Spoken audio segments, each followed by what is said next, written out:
గ్రామ చేస్తున్నాను. జగన్మోహన్ రెడ్డి అన్ని పథకాలు వేశాడు. ఆరోగ్యశ్రీని 10 లక్షల నుంచి 20 లక్షలు వేశాడు. అన్ని రావాలంటే జగన్మోహన్ రెడ్డి రావాలి. 150 రావాలి, 20 ఎంపిస్తాను రావాలి. జై జగన్, జై జగన్ అన్న. రాష్ట్ర ప్రజానికానికి నేను చెప్పేది ఏంటంటే బీసీ, ఎస్సీ, ఎస్టీ, మైనార్టీలు గుర్తుంచుకోండి. రేపు ఓటు టయానికి వచ్చేసరికి ఫ్యాన్ గుర్తు వేసుకోండి. డబ్బులు మాత్రం ఆ వ్యక్తి మిగతా గుంపుల పార్టీ కూడా ఇస్తారు డబ్బులు. కానీ ఫ్యాన్ గుర్తుకు అయిపోతే మన జీవితాలు అస్తవ్యస్తం అయితే. కానీ గుర్తుంచుకో, 1,00,000 చెబుతున్నాం. ఫ్యాన్ గుర్తు అనేది అయిపోతే బీసీ, ఎస్సీ, ఎస్టీ, మైనార్టీలు మన నోట్లో మనం మట్టి కొట్టుకున్నట్టయితే గ్యారెంటీగా 10 లక్షల సార్లు చెబుతున్నాయో గుర్తుంచుకో. ఉన్న పరిస్థితుల్లో ఇప్పుడు రావాలంటే జగనే రావాలా. ఏంటి ఫ్యాన్ గుర్తుకి ఏదైనా సరే ఇప్పుడు ఉన్న పరిస్థితుల్లో ఏ ప్రభుత్వం బయటికి రాదు. వచ్చేది జగనన్న ప్రభుత్వమే వచ్చింది. దానికే ఓటేయండి. పవన్ కళ్యాణ్ గురించి చెప్పు.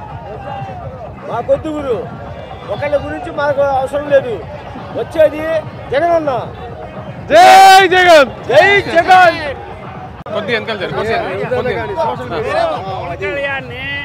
అనవసరంగా పవన్ కళ్యాణ్ వాళ్ళు జనం నష్టపోయారు. చంద్రబాబు మేలు చేస్తానికి వాడు ఏదో బజార్ ఎక్కి పార్టీ పెట్టాడు.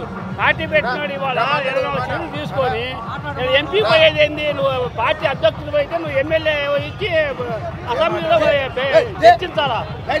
సమస్యలుంటే ముఖ్యమంత్రి ఎవరైనా జగన్ అయినప్పుడు నువ్వు ఎదురు మాట్లాడాలా? రేపు జనాన్ని పెంచుకోవాలి. నువ్వు సీట్లు ఆయుధంగా ఎవరికో ఓటమి చేస్తానికి పోయి వాళ్ళ జనం అంతా ఏమైపోవాలా? కాపులంతా ఏమైపోవాలా?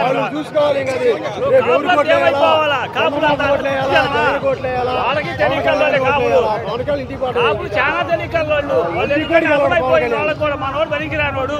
ఎందుకు మంచోడిని అనుకుని 5 సంవత్సరాలు పరిపాలన చేశాడు. రాలేదనుకునే పని లేకుండా వచ్చేసింది. కాబట్టి దాని వల్ల ఇబ్బంది లేదు.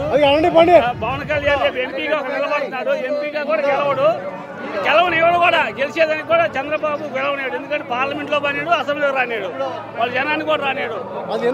హైదరాబాద్ లో ఎవరండి ఓడించింది? ఒక సీట్ రాకుండా చంద్రబాబు ఓడించింది. లోకేష్ బాబు మొన్నే చెప్పాడు, మా నాన్న తప్ప ఈ రాష్ట్రంలో ముఖ్యమంత్రి కావడానికి ఎవరు లేడు. వీడు సంకలు గుర్తుకున్నారు, కోచంతా ఉప్పు తీసుకున్నారు. ఇప్పుడు ఏమైంది? ఏం సంకలు ఆగుతున్నారు. అదే మరి జన సైనికులు ఏం చేస్తారు? వాళ్ళ ఇష్టం కదా. పవన్ కళ్యాణ్ బట్టి ఈ దెబ్బ డబ్బులు తీసుకొని వెళ్ళిపోవటమే. ఇక చంద్రబాబు దగ్గర 100 కోట్లు 400 కోట్లు దగ్గర 60 అని పోతాడు. ఇంకో సినిమా తీసుకుంటాడు. వాడి పని అయిపోయింది. ఇక అంతే. ఓ సార్, జై జగన్, జై జగన్, జై జగన్.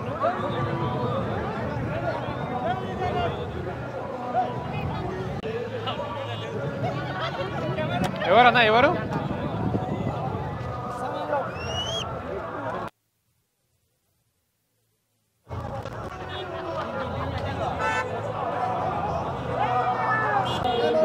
ఏ పార్టీ కాదు, సామాన్య మానవుండే. సామాన్య మానవుండే బతుకుంటా. సామాన్య మానవుండే అందరూ పేదల పార్టీ. ఏ పార్టీ కావాలని కోరుకుంటే వీళ్ళ స్కూల్ ఎలా ఉండే, పిల్లల భవిష్యత్తు ఎలా ఉంది? ఏ పార్టీ గెలవ నేను జగన్ గెలవ నేను అన్నాను. ఎలా చంద్రబాబు నాయుడు చేయలా, పవన్ కళ్యాణ్ చేయలా. వీళ్ళొస్తే నేను చేస్తానంటున్నాడు. వాళ్ళు వస్తే చేస్తా ఉంటారు.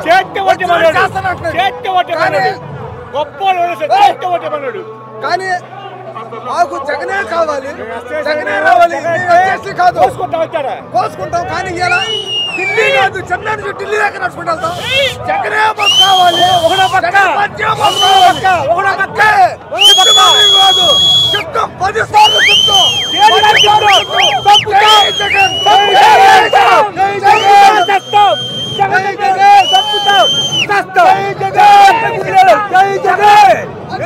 చేశాడు. ఏంటంటే చదువుకోలే. నా స్కూల్లో మొత్తం ఆడపిల్ల బయటపోయేవాడు. ఇలా స్కూల్లో నైట్ ఉండి కింద గ్రాండ్ వేశారు, కింద కుర్చీ వేశారు. నా స్కూల్ ఏ స్కూల్ లేదు. నా స్కూల్ ఉంది, మా స్కూల్ ఎక్స్పైర్ ఉంది. బయటకు వచ్చి చెత్తబడి చెత్తేసుకెళ్తే బయట మళ్ళీ జగన్ ఎవరు చేసి చెప్పని ఉన్నా సరే. సరే మా ఊర్లో ఉన్న అందరూ జగన్ తప్పటి చేసి ఉంటే వచ్చి అడగమని చెప్పండి ఉన్నా సరే. జై జగన్, లాస్ట్ అలా ఇప్పుడు జగన్ ఓడిపోయాడుకుందాం ఎదుర్కొందాం. ఒకసారి 5 లక్షల ఎంపీ, 2 సార్లు ఎమ్మెల్యే, ఒకసారి ముఖ్యమంత్రి. ఆయన చూడండి 30 ఆయన పుట్టిన పల్లెలో పుట్టాడు. ఆయన పుడుతున్నాడు 5 లక్షల 5 లక్షల ఎంపీ 2 సార్లు ఎమ్మెల్యే, ఒకసారి ముఖ్యమంత్రి కొడుకు మళ్ళీ మగవాడు ఒకడే. కానీ ఇవాళ రోడ్డు అడుగుతాడు ఎవరి కోసం? ఎస్సీ బీసీ ఎస్సీ వాడే పార్టీ కాబట్టి నువ్వు గెలుతావుగా, ఇవన్నీ నీకు ఎందుకు? పార్టీ కాదు, నువ్వు గెలుతున్నావు. ఇవన్నీ అవసరమా? నీకు నమ్మకం ఉంది, అవసరమా ఇవన్నీ? వద్దు, నీకొద్దు. జై వైఎస్ఆర్, జై జగన్. ఇవన్నీ వద్దు,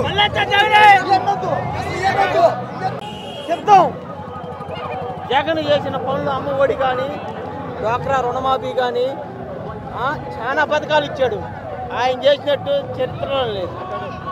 జగన్కే ఓటు. చంద్రబాబు నాయుడు వద్దా? చంద్రబాబు నాయుడు వద్దు, మోసగాడు వద్దు. ఎందుకు? నేను ఒకసారి మోసపోయా. డ్వాక్రా బాబు వస్తే జాబ్ అన్నాడు, జాబ్ లేదు. ఇంట్లో ఏం చేయాల, వద్దు. అన్న మీ పేరు? ఏడికెళ్ళి వచ్చారు? జగన్ ఓడగొడతా అంటున్నారు కదా, మరి ఎట్లా? జగనే గెలిచేది, అంతే అంటారా? జగనే గెలిచేది. బీజేపీ కూడా కలిసింది కదా, మరి ఏమన్నా? బీజేపీ గెలిచిన లేదు, జనసేన గెలిచిన లేదు. ఎన్ని పొత్తులు వచ్చినాయి, గెలిచేది జగనే. పవన్ కళ్యాణ్ గారి మీ అభిప్రాయం? పనికిరాడు ఎందుకు? అంతేనా? మాట్లాడతా.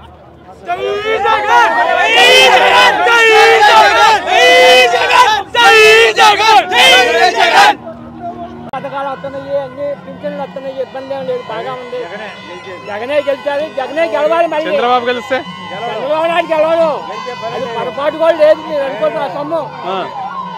జగన్ గారికి ఓటు ఎందుకు వేయాలి? జగన్ అన్న ఓటు ఎందుకు వేయాలంటే మేము ఆయన సొమ్ము తిని ఉన్నామయ్యా, ఆయన చెయ్యాలి, రుణపడి ఉన్నాం, మేము చేస్తాము, గెలిపిస్తాము. ఎంత తిన్నారు? తిన్నామా? జగన్ గారు సొమ్ము తిన్నా అన్నారు, ఎంత వచ్చింది? 4.5 లక్షలు తిన్నా 5 సంవత్సరాల్లో. ఇప్పుడు నేను చంద్రబాబు నాయుడు ఏమి ఇచ్చాడు బాబు? ఏమి ఇవ్వాలా? అమ్మోళ్ళని కనిపెట్టుకుని ఉన్నాడు. ఊళ్ళో ఒక నాయకుడు తెలసక్క దొడుకొని ఉంటే వాళ్ళకి ఇస్తాడు, మాకేం ఇవ్వాలా? పేదవాళ్ళం మేము, మాకు ఇచ్చాడయ్యా. ఆయన సొమ్ము కింద ఉన్నాం, రుణపడి ఉన్నాం. మేము ఆయనకే వేస్తాం, గెలిపిస్తాం, గిఫ్ట్ చేస్తాం నరేంద్ర మోడీకి. అద్దంకి నియోజకవర్గం కూడా అనిల్ రెడ్డి గారిని గిఫ్ట్గా పంపిస్తాం ఆయనకి. అది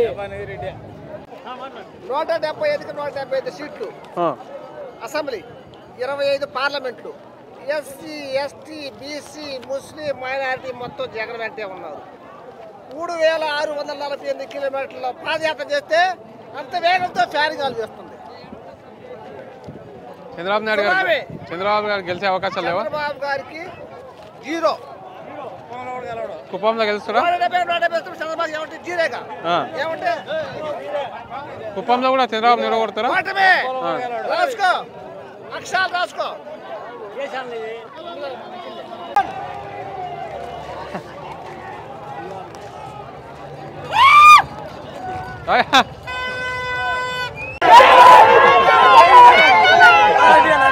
కొంచెం ఆగండి, నువ్వు మాట్లాడుదా?